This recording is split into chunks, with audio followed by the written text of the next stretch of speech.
Oh, again, Joseph Carabas, reading from works that have awed me, intrigued me, inspired me, caused me to want to become a better writer, that have taught me how to be a better writer. I don't know if you're familiar with Craig Johnson's work.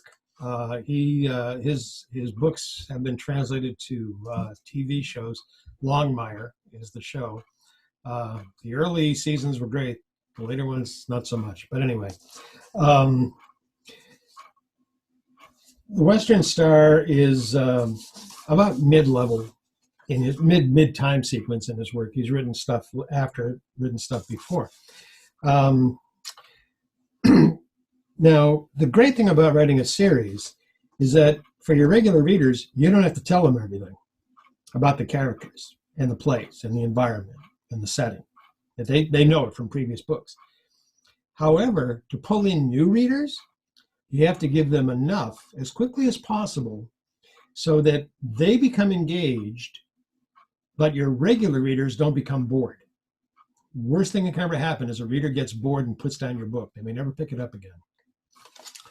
So listen to how Craig Johnson satisfies the new reader, the reader new to his work, and puts them in the time and the place and develops the character, and at the same time does not bore his existing readership with information that they don't need.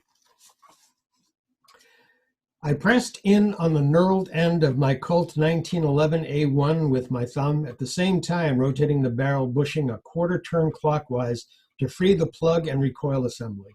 My hands working from rote. Business.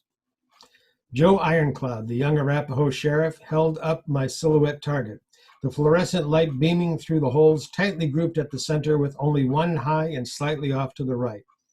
I guess business was good. I removed the mechanism, rotating the plug in a counterclockwise direction to free it from the spring. I suppose. Some of the other sheriffs came over to join Joe, who chewed his gum like a masticating machine. When did you start carrying that thing? Concentrating on the work in an attempt to try to get out of the mood into which I was descending, I rotated the barrel bushing counterclockwise, disengaging it from the slide. Vietnam. Steve Wolf, the Wyoming Law Enforcement Academy's range manager, approached and handed me a clipboard. Walt, I need you to sign off on these. The younger sheriffs drifted away as I signed the forms, and the silver-haired man studied me.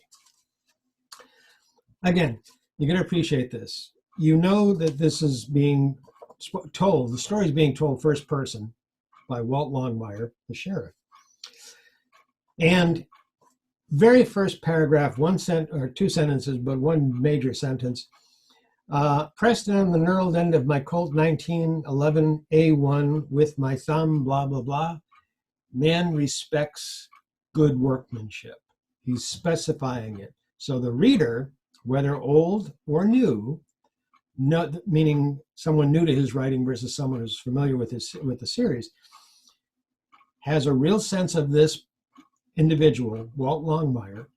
He likes the old, he likes the feel of good machinery, and he understands it. Rotating the barrel, bushing a quarter turn clockwise to free the plug, blah, blah, blah. My hands working from rote.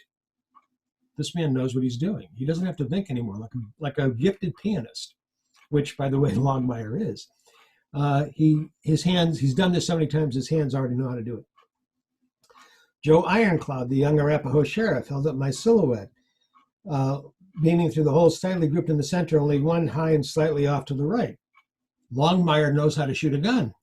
Okay, we're in paragraph 2. Notice what we've revealed so far. And again, this is not so much old material that the series reader, the person who's familiar with Johnson's work, is going to say, well, that's going to... I removed the mechanism, rotating the plug in a counterclockwise direction to free it from the spring. He knows what he's doing. He talks about it. But then we have in the next paragraph, chewed his gum like a masticating machine. This is the first indication that the narrator, Walt Longmire, has some kind of education, some kind of knowledge, because a rube kind of guy, a hick sheriff, is not going to use the word masticating, okay? And then look at the language of the next paragraph. Concentrating on work in an attempt to try to get out of the mood into which I was descending. You can either say that's awkwardly phrased, or you can say that's sophisticated phrase because it's very proper English. All right. I rotated the barrel bushing counterclockwise, disengaging it from the slide Vietnam. We know how old he is now. Steve Wolf, the Wyoming Law Enforcement Academy's range manager, approached and handed me a clipboard. Walt, I need you to sign off on these. The young sheriff shifted away as I signed the forms, and the silver-haired man studied me.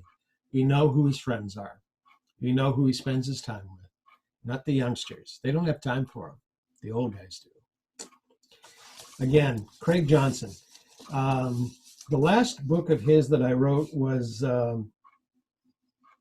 something about winter, and I have to tell you, it did not impress me. But everything up to that book, my God, it was like reading Shakespeare in Wyoming. The language was phenomenal. I do recommend it. Have a good day, folks. Thank you. Bye-bye.